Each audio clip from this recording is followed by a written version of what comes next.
Caros irmãos de Jesus, que a paz do Mestre esteja em nossos corações. Estamos agora para dar continuidade ao estudo da Bíblia, não é? Nós já sabemos que a Bíblia é um livro que narra a história dos israelitas. Nós já vimos alguma coisa na aula anterior, mas hoje nós vamos dar prosseguimento. Já sabemos que aqui dentro, olha a minha Bíblia como é. Olha, tem até um zíper, fecha bonitinha, né? Conserva. Outras Bíblias são tão grandes, volumosas, cheias de fotografias, desenhos, gravuras. Bem, quando nós folheamos a Bíblia, percebemos que são vários livros. Uns são bem longos, outros bem breves. Livros da Bíblia. É interessante, mas nós pensamos como era antigamente o livro da Bíblia mesmo, como é que eles eram? Eram longos, não é? Olha lá, enrola de um lado, desenrola de outro para poder ler. Né? Nesses livros da Bíblia, nós encontramos história, poesia, filosofia, hinos, cartas, sermões e também revelações espirituais. E nós vamos então tentar saber um pouquinho mais sobre esses livros. Lembram que nós dissemos que com estas informações nós estamos preparando vocês para jogar o jogo da Bíblia? Primeiro precisamos conhecer certas informações para depois entender o estudo da Bíblia, não é? Nós podemos dividir a Bíblia em duas grandes partes, o Antigo e o Novo Testamento. Verificamos os livros da Bíblia para os hebreus. Estes livros da Bíblia. Nós já lembramos que os israelitas não reconheceram Jesus como Messias. Então, para eles, os livros da Bíblia são apenas os 39 livros do Velho Testamento, que foram escritos, a princípio, em hebraico ou aramaico, porque eram os idiomas falados pelos hebreus. Por ocasião do segundo século antes de Jesus, uns sábios israelitas, alguns dizem que eram 72, eles fizeram uma tradução do Antigo Testamento, do hebraico para o grego. Por que eles fizeram isso? Porque o grego se tornara o idioma universal de então. Eles queriam que todo mundo conhecesse os seus livros, os livros dos israelitas. Essa tradução foi feita em Alexandria, que era um grande centro cultural da antiguidade. E ela é chamada a tradução dos 70, ou Septuaginta.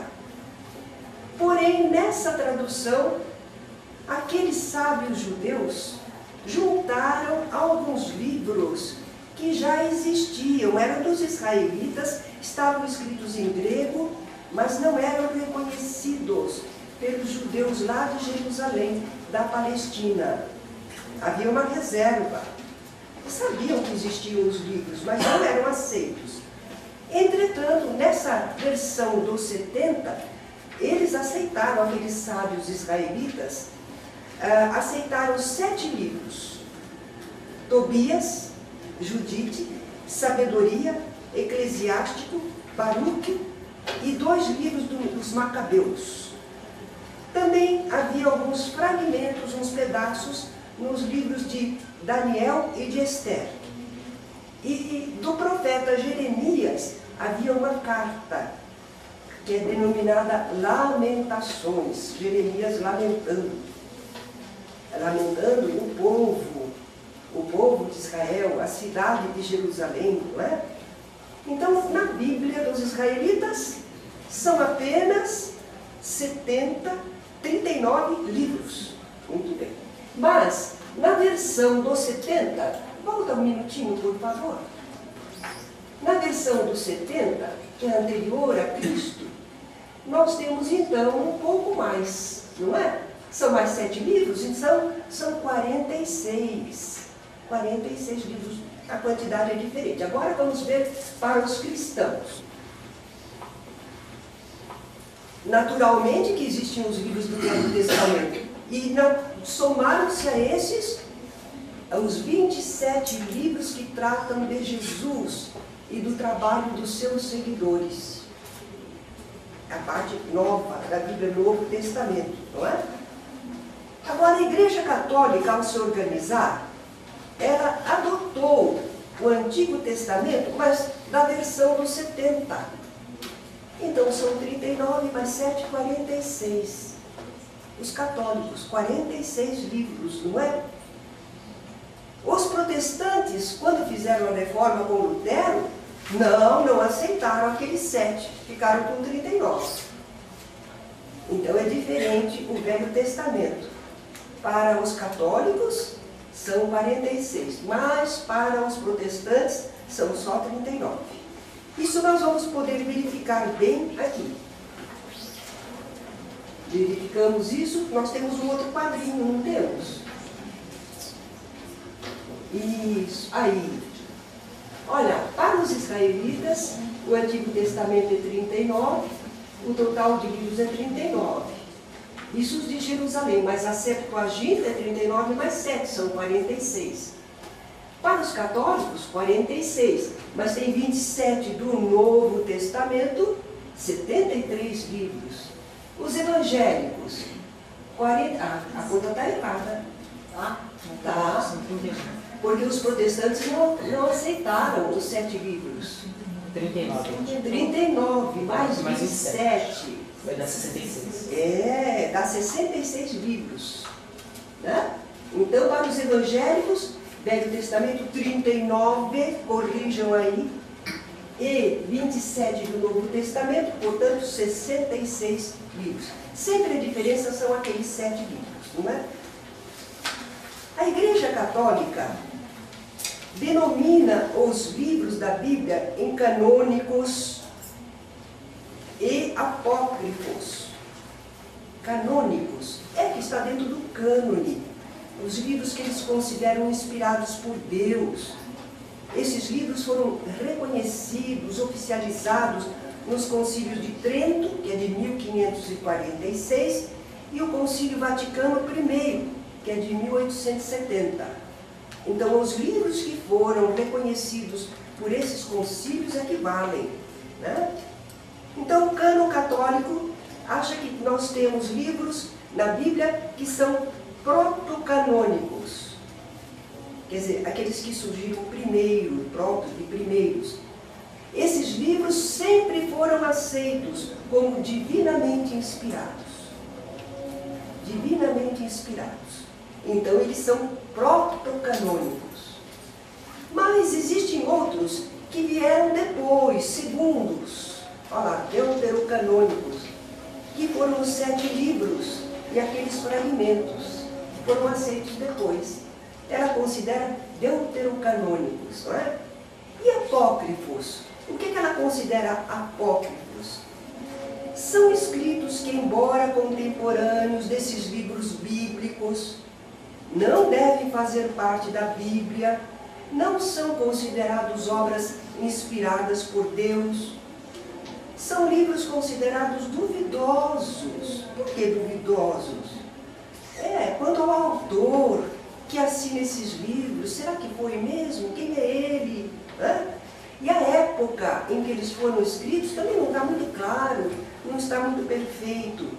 Então, por isso que nos concílios, esses livros apócrifos não entraram no cânone oficial da Igreja.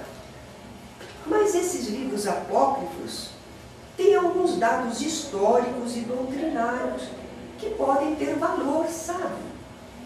Em muitos deles há também ideias que conflitavam com o que a Igreja Católica acreditava, pregava.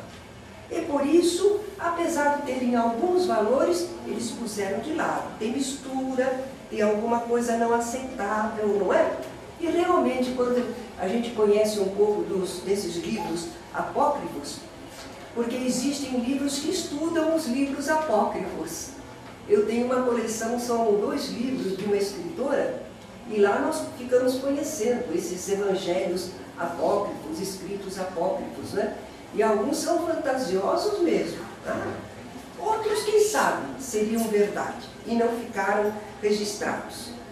Por isso, esses livros apócrifos, para estudo, para os estudiosos, têm algum interesse. E, naturalmente, também para nós do Espiritismo, que estudamos, não é? A Bíblia e esses escritos. Vamos agora estudar especificamente o Antigo Testamento.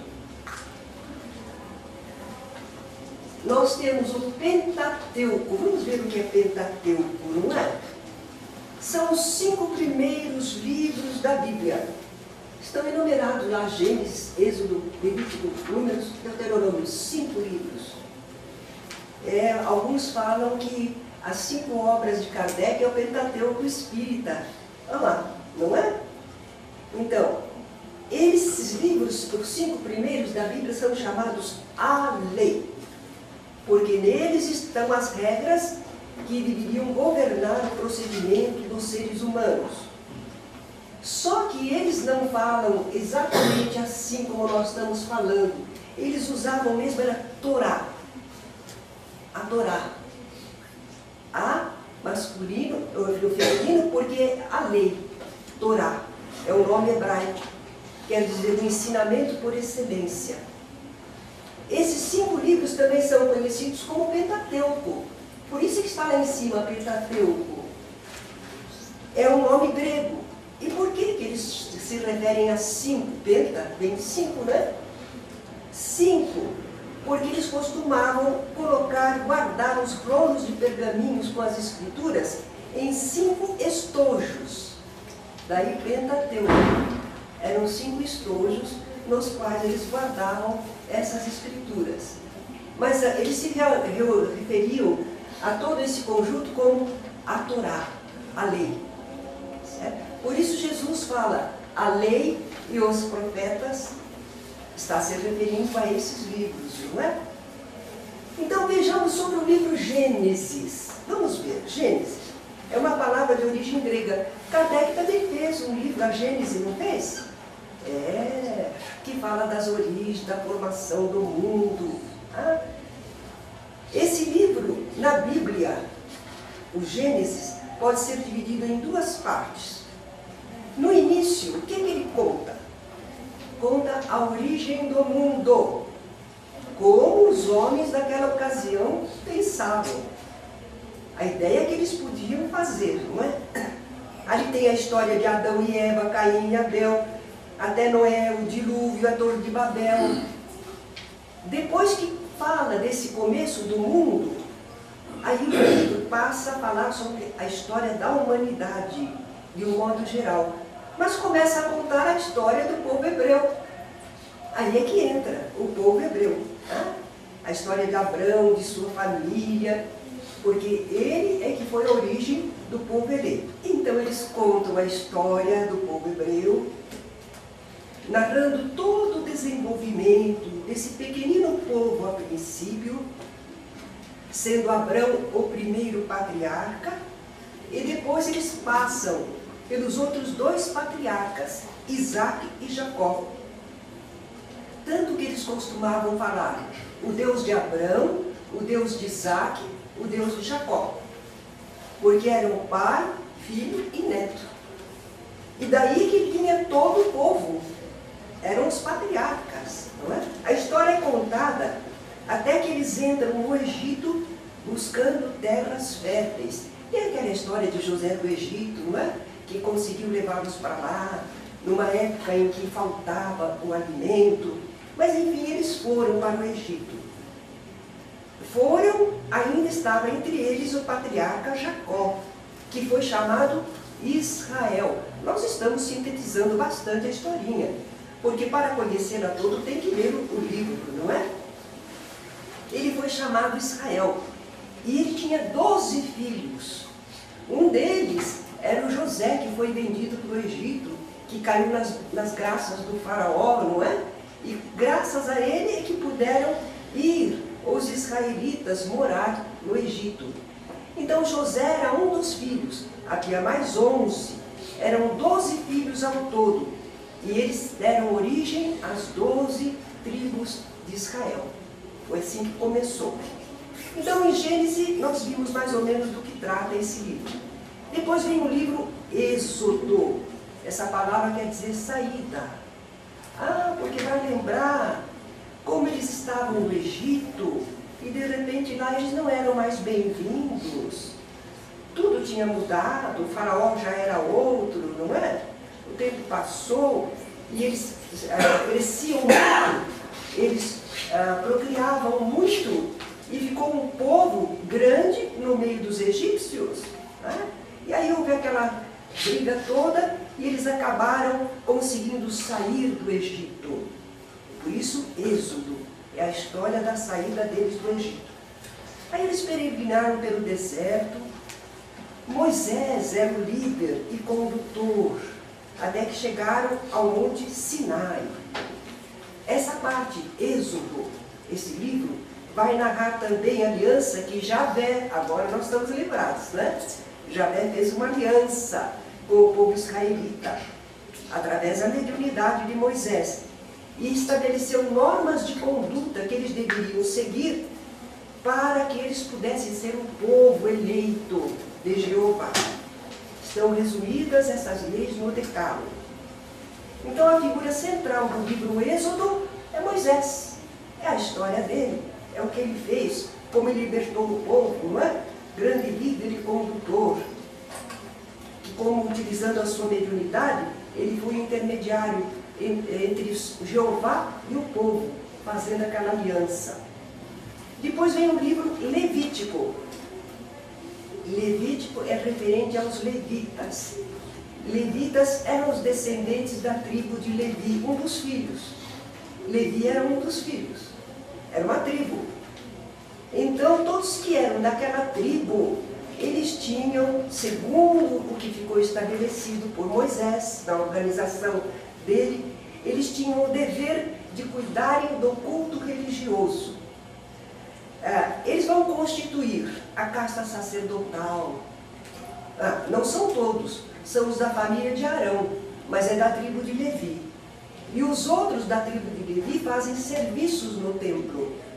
Contabilidade, música, uma série de serviços. Então todos os levitas eram da tribo de Levi e faziam os serviços do templo, cultos, sacrifícios, etc.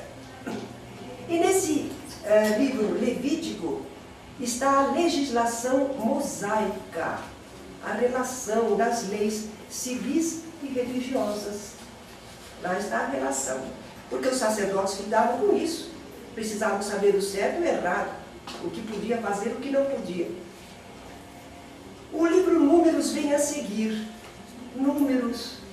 Porque exatamente é uma lista de números. É a contagem do povo, das famílias. Mal comparando, é um recenseamento. É um registro. Quem é do nosso povo, quem não é. Né?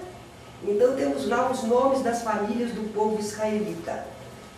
Em seguida vem o livro Deuteronômio, que quer dizer segunda lei. É a lei que veio depois, não é? Olha, Deuteronômio. Olha. É chamado segunda lei por quê? Porque repete e complementa tudo que já estava relatado nos livros do Êxodo, Levítico e Números. Agora, o interessante no livro Deuteronômio é que ele relata também os últimos dias da vida de Moisés. Ora, se ali estão contando como é que Moisés morreu, então não foi Moisés quem escreveu todos os livros do Pentateuco, embora os livros sejam atribuídos a ele, não é? Bem, temos também livros históricos. Além do Pentateuco, nós temos os livros históricos. Nós temos aí 12 livros canônicos e 4 deuterocanônicos. Ali é a história do povo de Israel. Nós não falamos que a Bíblia tinha livros históricos? Então vamos verificar lá. Josué. Josué era como um ministro militar de Moisés. Ele e ele ajudava nas batalhas, nas conquistas. A conquista de Canaã foi feita por Josué. Moisés chegou até as portas, mas não teve permissão de entrar, espiritualmente. Tá? Tem até uma lenda dos rabinos a respeito.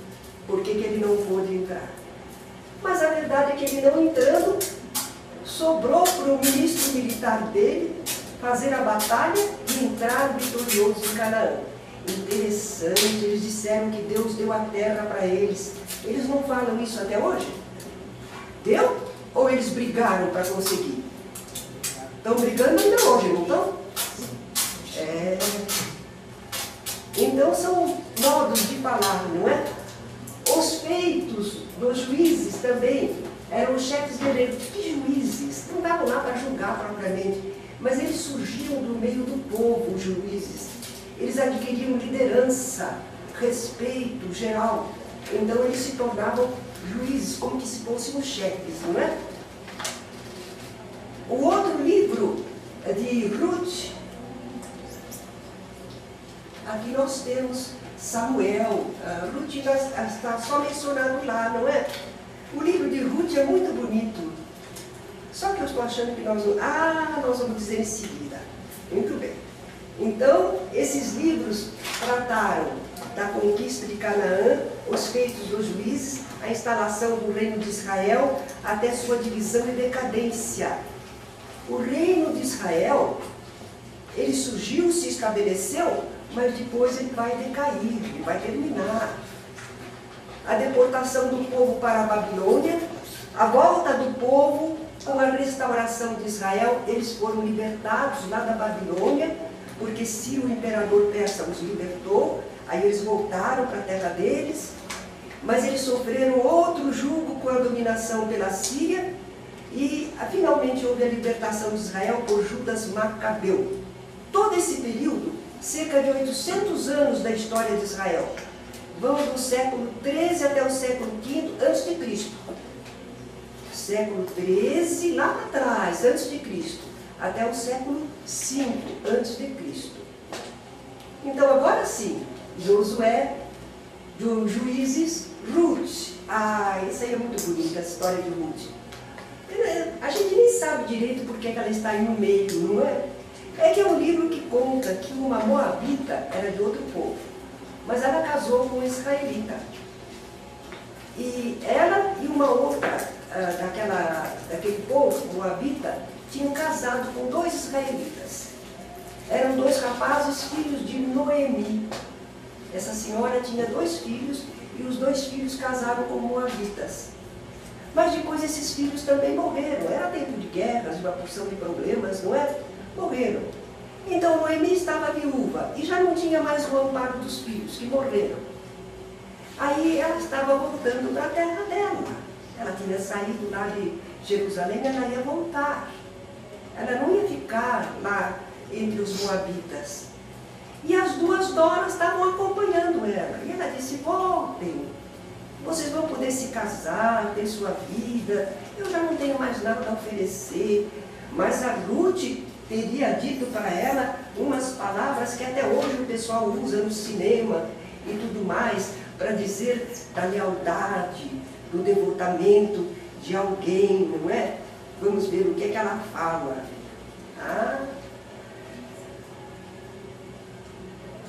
Aonde quer que fores, irei eu. E onde quer que pousares, aí pousarei eu. O teu povo é o meu povo, o teu Deus é o meu Deus. É um devotamento completo, não é? A outra, moabita, voltou. Mas a Ruth não. Ela acompanhou e, afinal de contas, ela aderiu à religião de Noemi, não é? Então, essa história está relatada lá para mostrar como uma boa moabita se tornou realmente uma israelita, servindo ao Deus de Israel. Temos o livro Samuel 1 e 2, são 2 livros. Aí conta a história de Israel, desde Samuel, que foi o último dos juízes, e a instituição da monarquia. Eles não tinham rei, mas eles queriam um rei como todos os povos tinham. Aí foi escolhido Saul, e ele foi consagrado rei. Samuel é que consagrou Saul como rei. E vai até o final do reinado de Davi. Saul, depois ele vem a morrer. Aí o rei Davi, que era um simples pastorzinho, se torna famoso, importante e guerreiro, e ele se torna o rei por escolha divina. Né? Então a história vai até aí, nos livros de Samuel, Samuel 1, Samuel 2. Nesse livro de Samuel, não sei se é o 1 ou 2, tem a história da consulta a uma pitonisa. Estava proibido, Saul tinha proibido o intercâmbio. Entretanto, o rei Saul está com medo de morrer na batalha e ele vai querer conversar com o alto, ter informação. Então ele procura uma pitonisa e lá se dá uma reunião mediúnica. Está lá nesse livro de Samuel, né? Reis 1 e 2 agora conta a história dos reis. Cobre cerca de 400 anos esses livros. Narram a história de Israel, desde a morte do rei Davi, o reinado de Salomão, né? O seguinte, Davi, Salomão, o grande Salomão, né? Mas aí a cisão de Israel. 10 tribos do norte formam um reino, e as 2 tribos, Judá e Benjamim, formam outro reino. Quer dizer que o reino de Israel se dividiu. As 12 tribos não ficaram concordes. 10 para um lado, 2 para o outro, não é? E aí os vários reis que se foram seguindo, mas aquele reino de Israel vai se extinguindo, não consegue permanecer, e termina em 587 a.C., quando os exércitos da Babilônia vêm, dominam tudo e levam eles escravos. Certo? Foi aí que terminou a história do chamado Reino de Israel. Ah. Agora, no livro Crônicas, o 1 e o 2, eles são praticamente uma repetição simplificada e resumida dos livros de Samuel e Reis. Tudo que está contado ali. Esdra também é uma continuação dos livros de Crônicas, mas ele descreve algo interessante.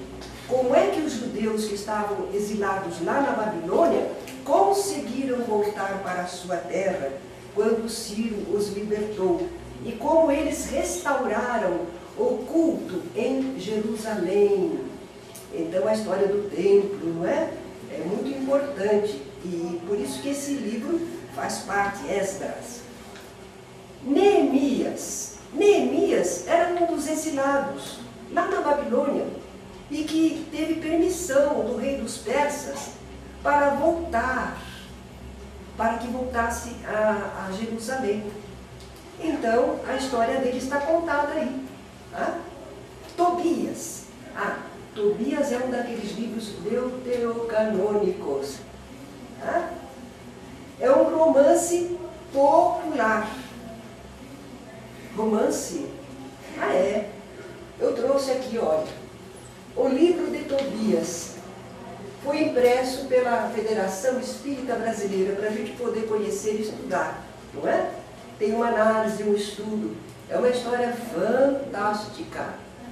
Um anjo do Senhor aparece como se fosse uma pessoa e acompanha Tobias até ele encontrar a mulher dentro do povo israelita, numa cidade longe. Tem toda uma história. Tem no meio do caminho também, havia uma jovem, ela não podia casar. Ela casava, o marido, na noite de núpcias, morria por meios estranhos. E ela, então, estava condenada. E foi preciso que, então, ele, Tobias, recebesse do anjo a informação: você não se liga a ela, não se una a ela. Você está casado, mas fiquem em oração. E eles passaram, não sei se 3 noites em oração, tudo. Aí quebraram aquele feitiço, aquele problema, e aí eles puderam ter um momento feliz. Então são histórias fantásticas assim, né? Um anjo, um ser espiritual acompanhando, encarnado e assim por diante. Bem, Judite é livro deuterocanônico. Essa heroína, nós estávamos comentando agora há pouco com a Gleides, não é? Que ela conhece da formação dela católica, a igreja ensinava. essa tal Judite foi uma heroína, porque ela matou Holofernes, que era o general, que era o comandante dos inimigos, não é? Ela decapitou o Holofernes, então era uma heroína. Tá? Esther tem pedacinhos que são deuterocanônicos. A história de Esther está lá junto daquela época de Esdras e Neemias, o período persa. É a história de uma heroína judia, mas ela não podia declarar que era judia. Ela passou por ser de um outro povo.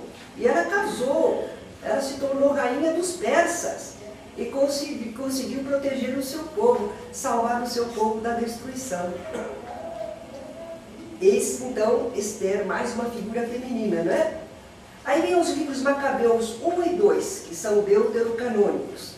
São 2 volumes separados, autônomos, mas eles falam sobre a revolução nacionalista judaica dos irmãos Macabeus em 167 a.C., tentativa de libertarem o povo israelita, não é?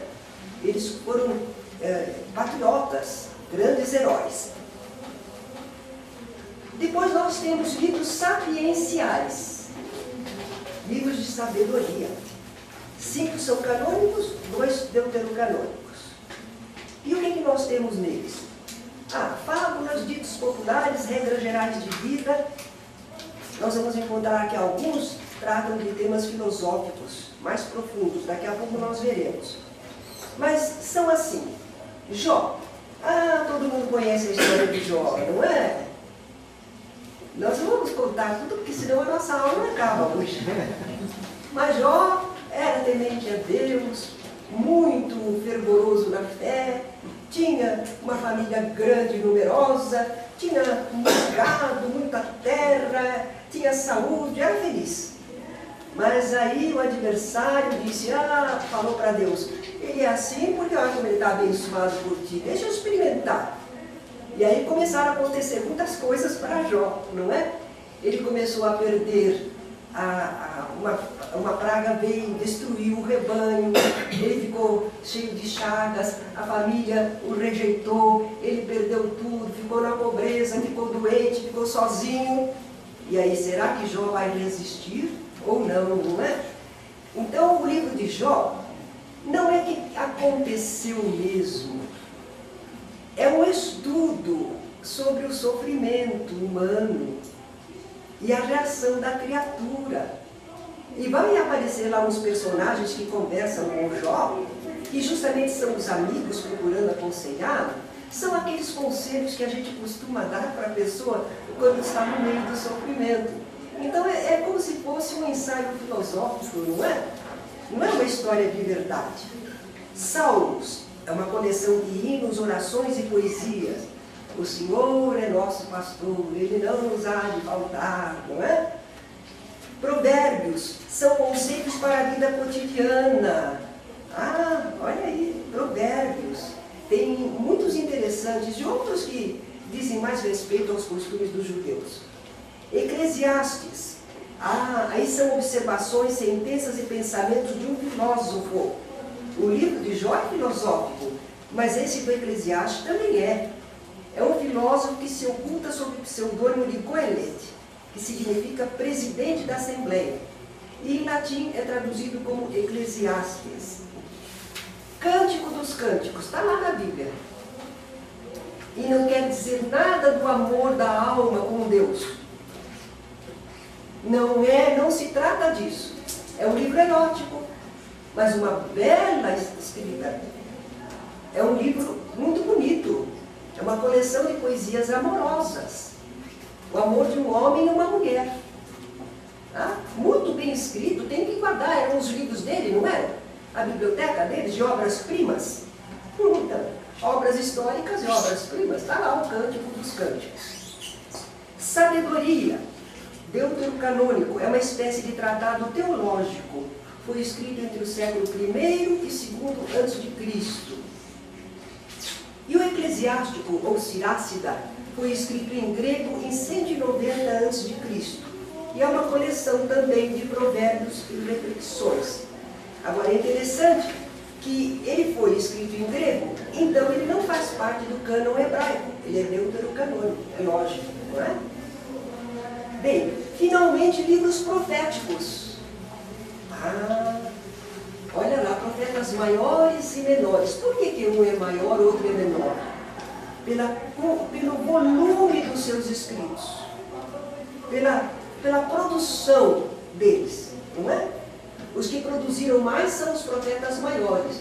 Os que escreveram alguma coisa são os profetas menores. Tá? Vamos lá ver. Os profetas, esses livros, abrangem um período que vai desde os tempos áureos de Israel até o seu exílio e o retorno à pátria. Porque esse povo, como todos os povos, nunca ficou órfão da presença, da assistência espiritual. Todos os povos sempre têm uma assistência espiritual. Ainda mais esse povo que fazia tudo em nome de Deus.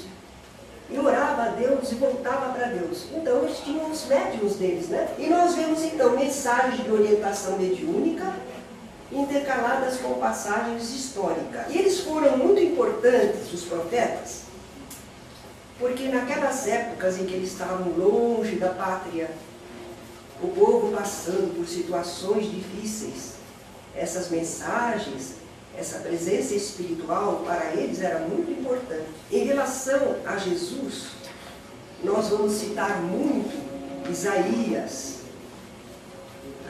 Isaías vai falar do Messias de modo simbólico.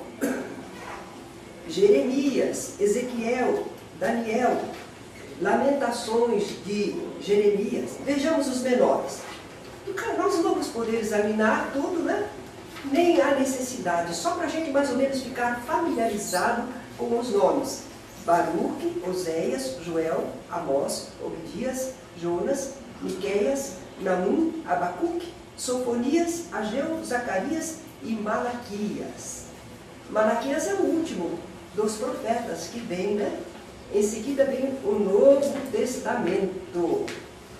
Nós temos aqui uma amostra dos livros do Antigo Testamento e do Novo Testamento bem reduzidos. Antigo Testamento, Pentateuco, livros históricos, livros sapienciais, livros proféticos. Pronto.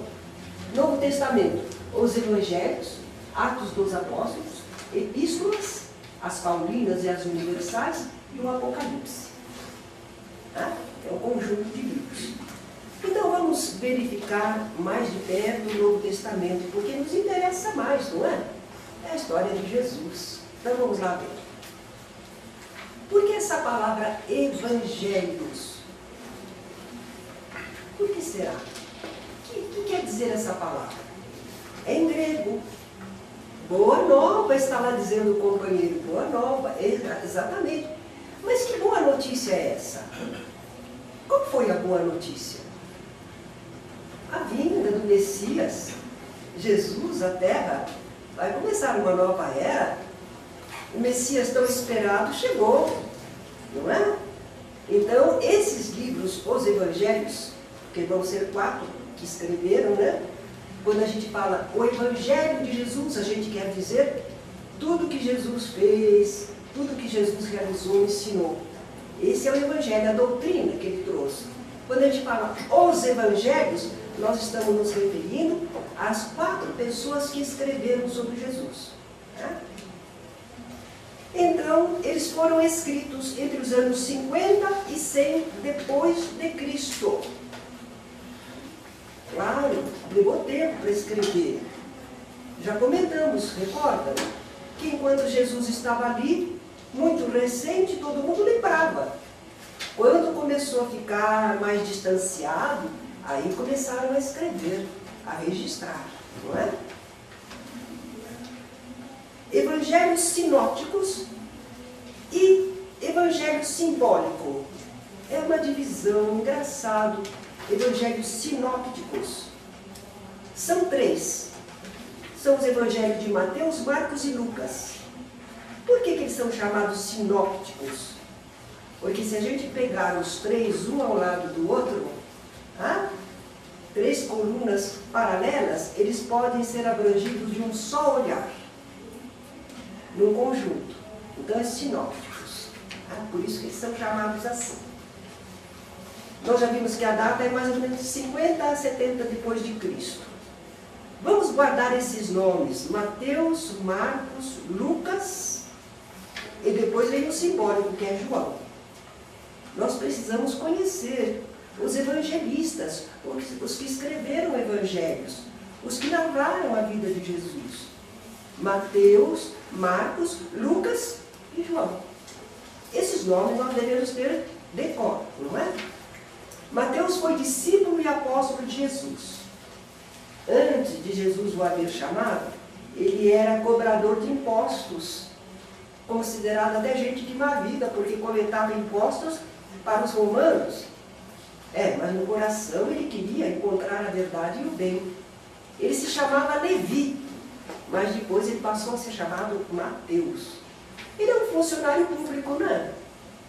Então ele vai mostrar Jesus como rei. Marcos é provavelmente o mais antigo dos evangelhos. Alguns contestam isso. Ele, para escrever, se baseou nas pregações e reminiscências de Simão Pedro. Porque Pedro não escreveu o evangelho, né? Ele não era um escritor. Mas Marcos ouvia o que Pedro falava, as pregações, as reminiscências, e escreveu o evangelho. Ele mostra Jesus como homem de ação, servidor incansável. Lucas era de origem grega. Interessante. Como é que esse grego entrou na história, não é? Ele vai escrever também Atos dos Apóstolos, os que os apóstolos fizeram. Ele não conheceu Jesus em vida, mas ele chega logo depois e faz um papel muito importante, não é? Ele escreveu pesquisando, coletando informações, fez um trabalho de reportagem muito bem feito, não é? Ele era de origem grega e era intelectualizado, é o mais intelectualizado dos evangelistas. E ele apresenta Jesus como homem. Ele descreve a genealogia de Jesus. Fulano gerou Beltrano, Beltrano gerou Cicrano, Cicrano. Ele faz toda a genealogia. E aí a gente lança uma pergunta: que coisa, por que fazer essa genealogia, chegar até José, que era da família de Davi, da tribo de Davi? Por quê? Se José não foi o pai de Jesus, por que estabelecer toda a genealogia para chegar até José? Ele não gerou Jesus, segundo os outros. Mas como gerou Jesus, então está certo mostrar a genealogia, não é? E João é o evangelho simbólico. Por quê? João era irmão de Tiago, filho de Zebedeu, era companheiro de Pedro e do irmão dele André nas pescarias, não é? Ele foi discípulo e apóstolo de Jesus também, e foi o último evangelista a escrever. Ele estava exilado na Ásia Menor, na ilha de Patmos. Ele estava lá exilado entre os anos 90 e 100 depois de Cristo. Ele morreu bem idosinho. Ele era bem jovem ao tempo de Jesus. E ele durou bastante. Então ele escreveu esse evangelho. Ele é muito simbólico, ele era espiritualizado e ele mostra Jesus como uma entidade celestial, não é? Um ser espiritual, divino. É assim que ele vai mostrar Jesus no seu evangelho. E temos ainda os evangelhos apócrifos, aqueles que não estão na Bíblia. Tá? Lucas alude a vários deles, vocês vão ter aí na apostila, não precisamos perder muito tempo não. Eles acham que havia uns 20, e atualmente não existem tantos não. Tá? Não existiam muitos, e agora se sabe somente de uns 20. Agora, vamos contar uma história que está num desses evangelhos apócrifos, para vocês perceberem que às vezes há razão de não se aceitar. Uma história bonita. Dizem que Jesus passava numa das ruas, lá da Palestina, e havia um cão morto na rua, já fazia tempo, que cheirava mal. E todo mundo que passava ali tapava o nariz e comentava: esse animal aqui, ninguém toma conta, ninguém faz nada. Todo mundo reclamava. do cheiro do cachorro e de que não havia ninguém feito alguma coisa para retirar o animal dali. Jesus vai passando, olha o animal e diz: que belos dentes tinha esse cão. Aí o pessoal tira um simbolismo lindo, que nós temos que achar as coisas boas no meio de tanta coisa errada, não é? Não deixa de ser uma história bonita. Outra, Jesus teria passado por uma seara e chamou a atenção dos apóstolos que eles reparassem que havia umas espigas que estavam bem eretas e que outras estavam verrugadas, mas que as verrugadas é que estavam carregadas de grãos, as que estavam muito eretas estavam vazias.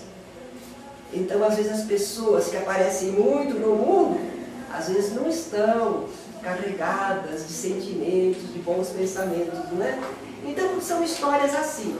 Mas também tem uma história que eu acho fantástica, mas existe nesses evangelhos apócrifos, não é?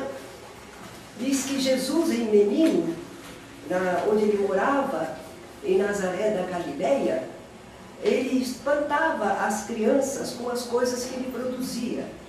E que um dia ele fez uns pombinhos de barro, umas avezinhas de barro, e os meninos caçoaram dele, porque ele estava fazendo as aves de barro. Se ele pensava que as aves iam voar.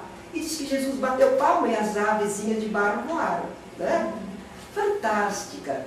E tem outra que diz que alguns meninos riram dele e aí ele, daí a pouco, fez cair um muro em cima dos meninos.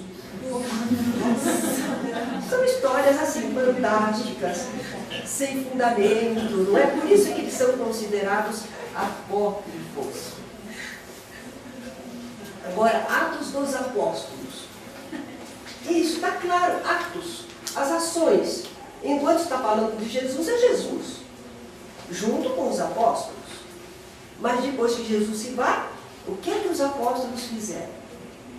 Então é nesse livro que trata, não é? Conta toda a história de Pedro, de Paulo, todos os acontecimentos dos pregadores, que foram pelo mundo afora, instalando eclésias, igrejas. Epístolas. Os cristãos fundavam as eclésias e à distância precisavam se comunicar, não é? Então eles escreviam cartas, epístolas. Nós temos somente as que foram conservadas, 14 paulinas de Paulo. Paulo escreveu bastante. Também ele viajou bastante e fundou muitas igrejas. Ele dava assistência a elas através dessas epístolas, não é? E universais. Nós iríamos citar todos os 14 paulinos, mas vocês têm no livro. Agora, universais ou católicas. Olha, católica quer dizer universal? Isso mesmo. A igreja católica, apostólica. Apostólica porque está baseada nos apóstolos. Católica porque é universal. Então é a proposta deles. Ser uma igreja universal, fundamentada nos apóstolos, não é? Então essas cartas universais ou católicas, nós temos aí um certo número. De Tiago, Pedro, João e Judas Tadeu. Só esses que escreveram cartas fora Paulo. Quer dizer, que se conservaram essas cartas. Pode ter havido outras. E finalmente nós temos o Apocalipse. Né? Aqui nós vamos mostrar uma figura de João, já idoso, escrevendo. Será que ele escrevia num livro assim como está ali, já encadernado? Não seria assim. Mas enfim, eles querem representar João escrevendo o Apocalipse. Por que esse nome Apocalipse, que é grego? Revelação. Apocalipse quer dizer revelação. É um livro mediúnico. O evangelista João vai relatar as visões que ele teve, profecias, mensagens recebidas. E era uma forma de uma carta que ele estaria endereçando às igrejas lá da Ásia Menor. As igrejas que ele teria fundado.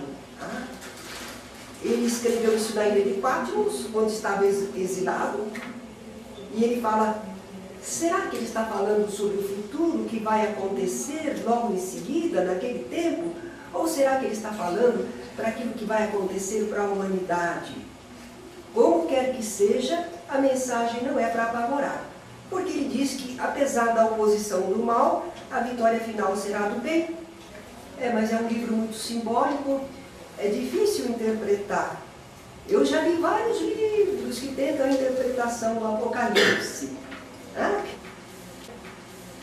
Eu tenho, inclusive, vários lá em casa. Kai Barchutel, espírita, escreveu um livro. Só que como ele tinha luta com os católicos, com a Igreja Católica, ele vê que a besta do Apocalipse é a Igreja Romana. Outros vão encontrar outra besta, não é? Aqui tem o número 666. A gente vê nos filmes, não é? É interessante esses livros, assim, porque eles têm certos simbolismos que nós vemos, eles dizem, assim, que o menino nascerá... Não, agora eu confundo porque tem as centúrias de Nostradamus e tem o Apocalipse. Os dois são assim, né? São dois livros muito herméticos, que não é para ser entendido mesmo. Por alguma razão, o Nostradamus quis esconder, porque havia perseguição ainda, não é, da Inquisição. E João estava exilado na ilha de Patmos, não sabemos porque ele escreveu. Ele se dirigia a 7 igrejas de lá, né, na ocasião. E nós ficamos pensando o que ele quer dizer quando ele fala da besta que saiu do mar. Alguns começam a interpretar, mar era a multidão. A besta seria assim algo maléfico que saiu da multidão. Será? Ele vai falar também dos 4 cavaleiros. A gente conhece, né, os 4 cavaleiros do Apocalipse. Um é negro, o cavalo é negro, o outro é branco, outro é vermelho, outro é amarelo. Que são, como é que é mesmo? O amarelo parece que é a peste. A morte é o preto, não, o negro é a morte, é fome, peste, guerra. Guerra. O branco não é paz, não, no caso. Então, o pessoal busca um simbolismo para. O pessoal quer entender.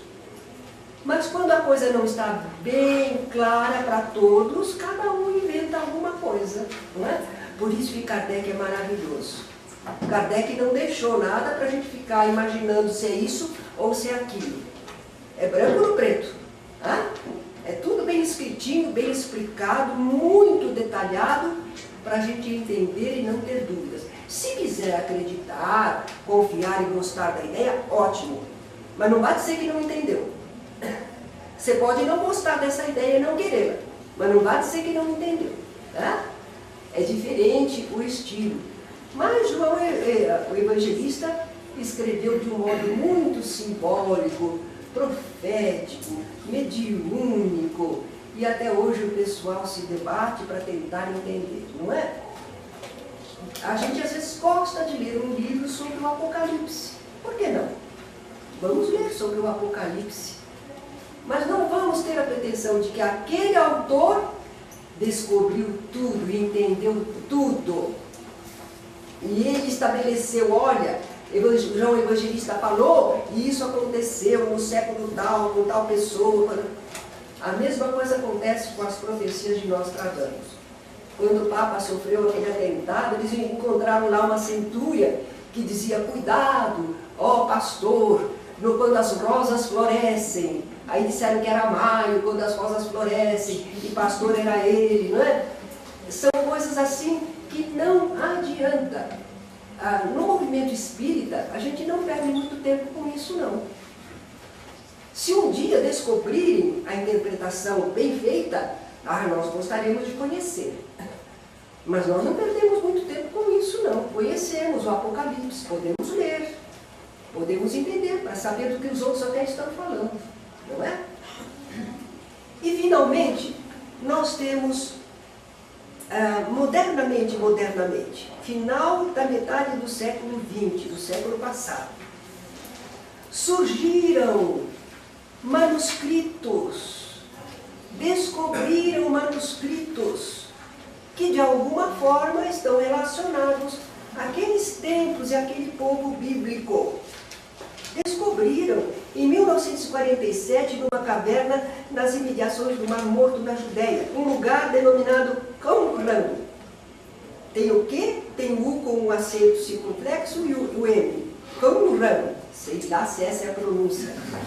Mas, enfim, nesse local, um século antes do nascimento de Jesus, não é?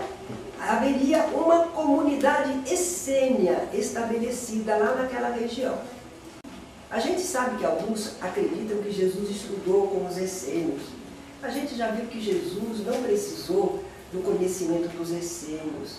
Eles tinham alguns costumes semelhantes, algumas ideias semelhantes, mas isso havia na região, né? Não quer dizer que Jesus esteve com eles, não. Vamos ter uma aula especial a esse respeito. Mas, naquele local, nas imediações do Mar Morto, na Judéia, a gente já viu que o Mar Morto é aquele lago que é de águas salgadas, não é? Nós não tivemos ainda aula sobre a Palestina, vamos ter, né? Então, com base nesses manuscritos, o pessoal se interessou, porque encontraram novos manuscritos. E eles reconstituíram com relativa segurança algumas crenças, rituais, hábitos e costumes daquela comunidade essênia. Mas é interessante que confirma a existência de uma comunidade essênia, né? Agora, em 1945, 2 anos antes, nas imediações de Nag Hammadi, no Alto Egito, manuscritos em linguagem copta, que compunham uma biblioteca gnóstica. Aí eu fui procurar o que é isso, porque existe um grupo que chama gnose, não espíritas, um grupo de pessoas que gostam de conhecer, dá valor ao conhecimento, e eles estudam de tudo. Então, como gnóstico, gnose, eu fui lá ver o que era. Não, olha que nesse livro que fala sobre a Bíblia, é uma norte-americana, um estudo maravilhoso, ela é assim, gnóstico, do grego gnósticos. Forma de cristianismo que enfatizava a importância da gnosis, um conhecimento sobrenatural, redentor e privilegiado, que diferenciava o Supremo Deus. Então nós vemos que esses manuscritos achados nas imediações de Nag Hammadi, no Alto Egito, eles compunham uma biblioteca gnóstica, desse grupo que tinha alguma ligação com o cristianismo, mas tinha umas ideias que não correspondiam ao de Jesus, não é? E datam materialmente do século IV, mas reportam-se a manuscritos originais, essa é a importância deles, hein? Que recuam no mínimo a meados do 2º século, quer dizer que existiam mesmo esses livros, porque nisso que eles encontraram agora estão fazendo referência a manuscritos antigos. Então a importância desses manuscritos recentemente descobertos é porque eles estão fazendo citação dos manuscritos antigos que a gente conhece. Significa que esses manuscritos antigos realmente existiram. E também, como eles estavam escondidos, guardados, quase 16 séculos, 1.600 anos, não é? Eles não sofreram as manipulações mutiladoras, como aconteceu com os documentos chamados canônicos. Os livros que nós conhecemos foram sofrendo alterações, traduções erradas, não é? Supressões de trechos. Mas esses documentos achados, eles não têm uma relevância tão grande sobre muita coisa. Eles são fragmentos também. Mas eles comprovam que aqueles livros antigos existiram. E eles mesmos não sofreram alterações em 1.600 anos. Tá? É maravilhoso isso, é uma descoberta muito linda. Bem, nós tivemos assim uma panorâmica sobre os livros da Bíblia. Para conhecer mais, é preciso ler. Mas nós vamos mesmo conhecer sinteticamente todas as situações. Agora vamos para procurar passagem na Bíblia, vamos conhecer a Palestina, vamos conhecer o povo hebreu, como era constituído, vamos fazer a relação entre esses velhos conhecimentos e a revelação espírita. E depois, então, aí nós entraremos na vida de Jesus, não é? Estamos a caminho, vamos perseverar no estudo. Estamos começando a decifrar um pouquinho esse emaranhado. Obrigada.